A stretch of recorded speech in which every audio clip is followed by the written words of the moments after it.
MCQ வந்து wind எனர்ஜியில் பார்த்துட்ருக்கோம். Which of these are the advantages of விஏடபிலிட்டி?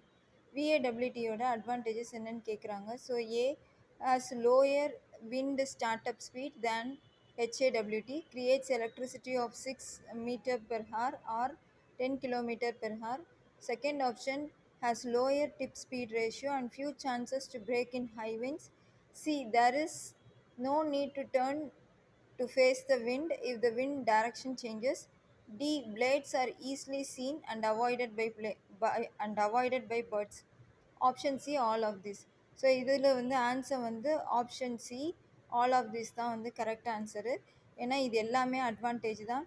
Start up speed லோவாக இருக்கும், ஸ்பீடு டிப்பு ஸ்பீட் ரேஷியோ கம்மியாக இருக்கும், அதே மாதிரி பேர்ட்ஸ் வந்து பிளேடில் அடிப்படாது, தென் ஹை விண்ட் ஸ்பீடில் பிரேக் ஆகாது.